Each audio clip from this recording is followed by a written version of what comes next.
Hey, good afternoon, everyone. It's Monday. It's 3:30. Just been a busy day here in the markets, trying to understand exactly what's going on.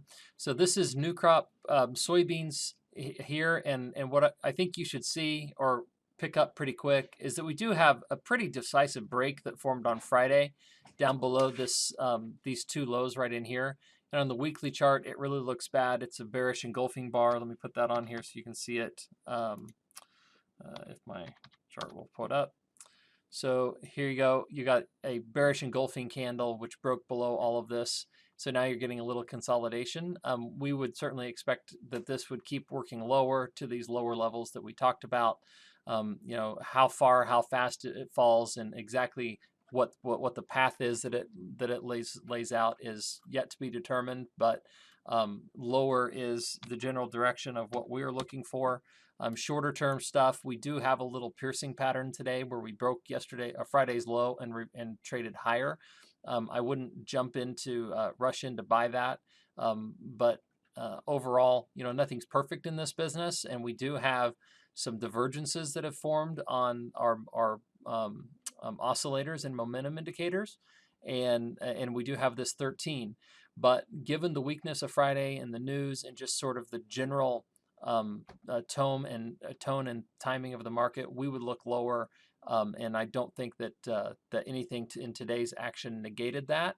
So let's look at the old crop beans. Again, this is the old crop weekly chart of July, and you can see we had this same pattern here last week. Now we've challenged back up just a little bit, and we're starting to sell off at the end today.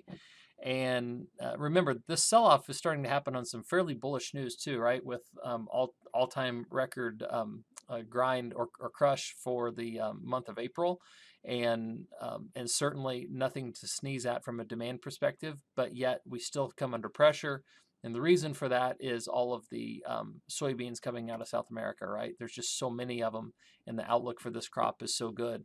There's no reason to keep a lot of premium in this market. So lower, we will continue to look. Who knows if we'll get to 1379 or lower, and just how fast we'll get there. But I don't see any reason to be on the buy side of that market. And then July corn. So this is the one that was kind of surprising today after the close on Friday, which did have an outside day. It barely closed positive, right?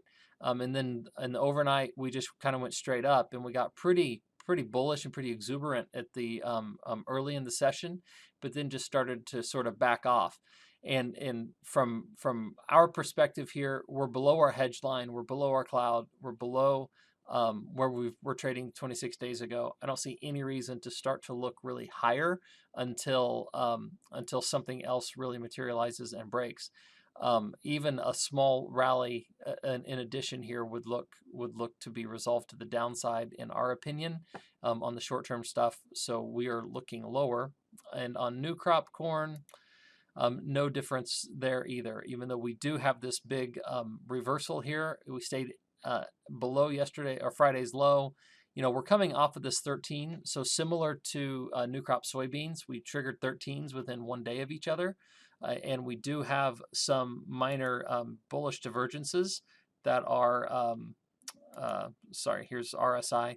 So we do have these bullish divergences here, and now we have a big up day. So um, we could see a little bit of follow through, but I wouldn't think that anything too dramatic from a rally standpoint is going to unfold here.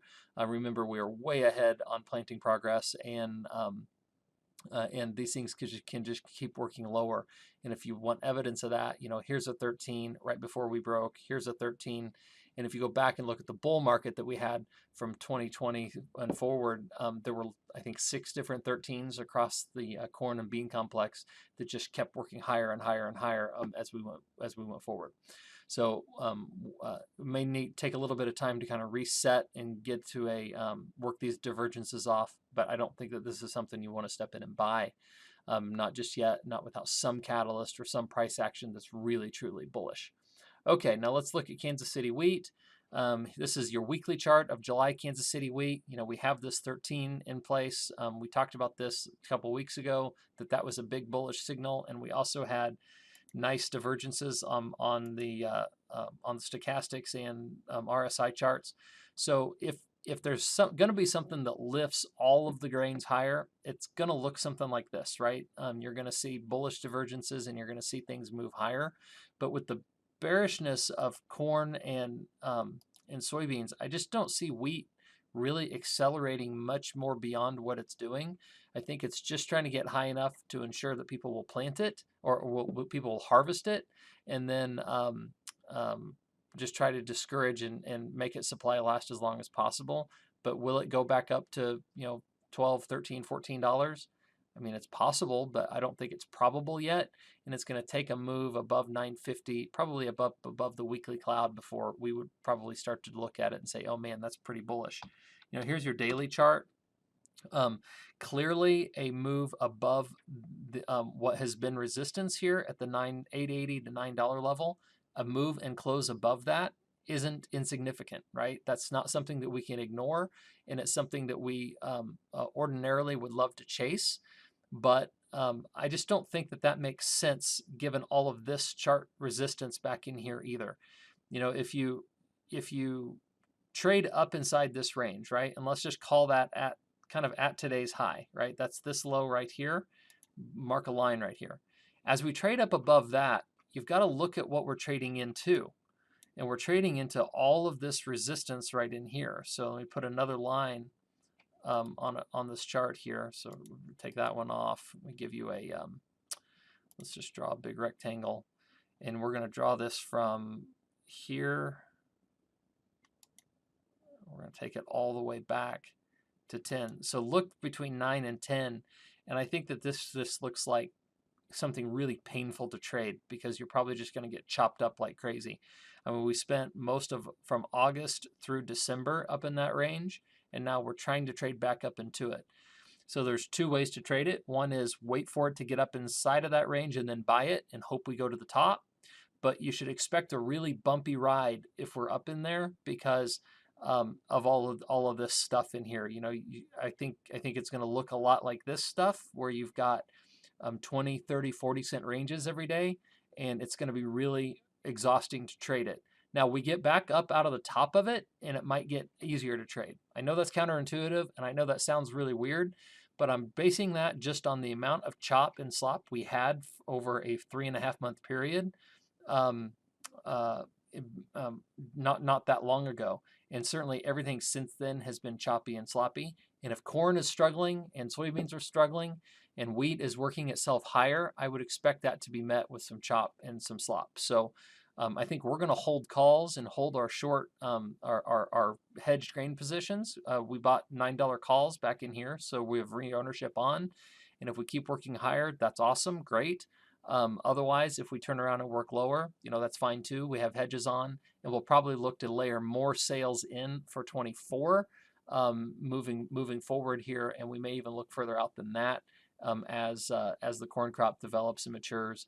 And if we keep getting moisture and we keep getting more profile built up, we'll look to just continue marketing, 9, 10, 9.50, $10 wheat out as far as we can. So if you want to talk to us about how to manage wheat longer term, I know it's really hard to do because of the production variability, but we're not going to stay at super high levels forever, because we're farmers and we will outgrow the supply situation at some point in time. That's just what we do, and I don't think that we should shy away from admitting that. Kansas City wheat, Chicago wheat, this is the July contract here. You do have a 13, just like corn and soybeans. And now we have an A wave moved up. So I would expect this to work just a little bit higher, up, down, up before it rolls over. Certainly anything below the daily cloud is something that we'd want to be short on, or at least remain hedges intact. And anything above it, maybe at that point we can look higher. So Kansas City's pulling away from Chicago, and that's okay. It can do that for a long time, but it doesn't have to stay with a huge premium forever. It just needs to do it for long enough to make sure it's got the supply that it needs to meet critical needs. So longer term, I think we're looking lower, because the 2.5 billion bushel corn balance sheet should scare everybody if that comes into fruition. Okay, that's what we've got for you. There is risk in trading futures and options, and you should do so in light of your own financial condition. Please call us. We're happy to talk to you and help you get into any position that you feel like reduces your risk. And if you need some ideas on how to do that, that's what we're here to do. And we appreciate your support for us. So we'll talk to you later. Have a great night.